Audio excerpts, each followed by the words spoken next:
السلام عليكم ورحمة الله. أهلا وسهلا بيكم وفيديو جديد من فيديوهاتكم شوكة وسكينة. النهاردة إن شاء الله نعمل مع بعض الرز البسمتي بالشكل والطعم المميز الخطير، أحلى من رز المحلات. تعالوا نشوف مع بعض أم حمزة بتعمله إزاي وإيه تركاتها. أول حاجة علشان تعملي رز بسمتي لازم تكوني عارفة إيه هي أنواع الرز البسمتي. الرز البسمتي بيكون نوعين، في نوع منهم اللي هو الرز الذهبي اللي هو زي اللي انت شايفاه قدامك ده، بتكون الحبة بتاعته تخينة شوية، تمام، بيحتاج مية اكتر سنة يعني. وبالنسبة للنوع التاني بتكون حبته رفيعة، وده اللي احنا هنعمله النهاردة، اللي هو الرز البسمتي الهندي. الاتنين ينفعوا والاتنين بيكونوا اجمل من بعض، بس في الغالب بتلاقي المحلات او المطاعم بتستخدم الرز الذهبي اللي كان معانا في اول الفيديو. هنعمله ازاي وازاي ما يعجنش معاكي الرز البسمتي ويطلع مفلفل معاكي واحدة واحدة. خليكي معايا. اول حاجه نسمي الله ونصلي على الرسول، ونجيب بصلايه صغيره كده، ونجيب في الاول نزلت بمعلقه سمنه وعليها معلقتين من الزيت. الزيت بيديله فلفله كده وبيخليه حلو معاكي. معايا هنا نص معلقه من بودره الزعفران، ومعايا معلقه صغيره من بهارات الفراخ، معايا مكعب مرق، معايا رشه من الحبهان المطحون. لو مش عندك حطي يعني حطي حبتين تلاتة من الحبهان، او اتنين تلاتة. ومعايا اتنين تلاتة برضو من القرنفل، ومعايا اللومي مجفف اللي هي السودا اللي انتوا شايفينها وناس كتيرة جدا بتسألني عنها، ومعايا معلقة من الكركم. يبقى معلقة كركم، معلقة من بهارات الفراخ، مكعب مرق، دي رشة قرفة. بحب اضيف القرفة الناعمة لان هي ما بيكونش ليها ريحة نفاذة زي اللي هي بتبقى عيدان. العيدان بتبقى نفاذة اكتر، تمام. فدي على يعني حوالي ربع معلقة كده او نص معلقة زي ما تحبي. بالنسبة للرز بتاعنا ازاي ما بيعجنش معايا، انا لا بنقعه ولا بسيبه منقوع في ميه ولا اي حاجه. كل الفكره ان انا بغسله بميه سخنه، يعني ميه من الحنفيه عاديه. افتحي الميه السخنه بتاعه الحنفيه واشطفي الرز بتاعك، تمام. وما تسيبوهوش ولا اي حاجه، يا دوب تصفيه وتبداي تشتغلي. يعني اول ما حطيت البصله وحطيت البهارات هديت عليهم النار خالص، بحيث ان البصله بتاعتي ما تاخدش لون.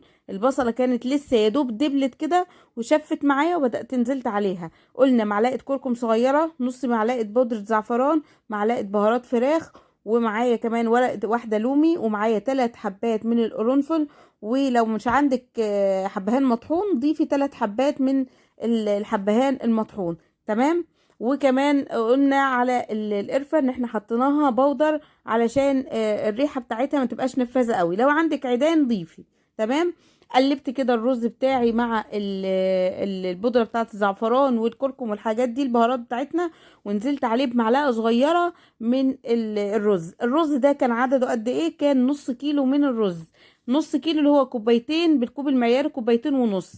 في ناس كتيرة تقولك ضيفي لكل كوباية رز بسمتي كوبايتين من المية. اوعي تعملي كده، هيعجن منك، وانا مش مسؤولة. انا بقولك كل كوباية رز بتاخد كوباية وربع، كوباية وربع. يعني هو بيختلف عن الرز المصري، كوبايه لكوبايه وربع. كوبايه وربع لما يكون الرز اللي هو حبته تخينه، انما الرز اللي معايا النهارده اللي هو حبته رفيعه، الرز الهندي اللي هو بيجي ساعات من الخارج يعني وكده، وساعات بيبقى كتير موجود عند العطار اللي هو حبته رفيعه. اللي حبته رفيعه ده ما بيستحملش خالص ميه كتير، فده بنحط له كوبايه لو احتاجتي. تمام، انت شفتي كده الميه بتاعتك لازم تكون ميه مغليه.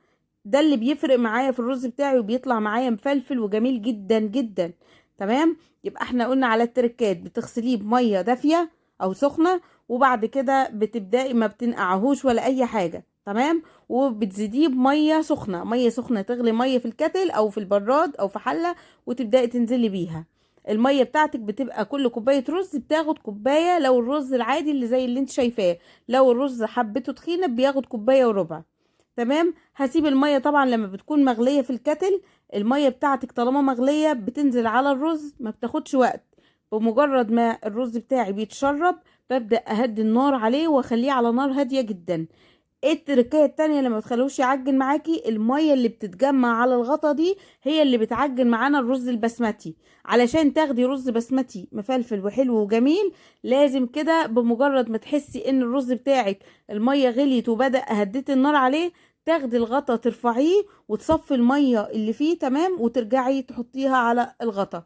صدقوني يا جماعة الرز بتاعك هيطلع زي ما انت شايفة كده بالظبط، عمره ما هيعجن منك. ثانيا يعني في نقطة كده أخيرة، معلش أنا أسفة، في نقطة أخيرة أهم حاجة برضو إن انت تطفي عليه قبل ما يكون خلاص كمل تسويته، يعني تحسي ان هو لسه كده حاجة بسيطة كده فاضلة معاه. اهم حاجة ان انت ما تسيبيش النار عليه، وزي ما قلت لك كده المية بتاعت غطا الحلة لو نزلت عليه هيعجن معاكي. طيب لو انت هتغرفيه على طول زي ما انا غرفت كده تمام، مفيش مشكلة ان احنا نشيل الغطا. طيب لو انا هستنى شوية يبقى لازم اورب الغطا كده سنة، يعني توربي الغطا علشان ما يجمعش بخار ويعجن منك. هيطلعوا معاكي شوية رز بسمتي زي الفل. ادي احلى طريقة للرز البسمتي.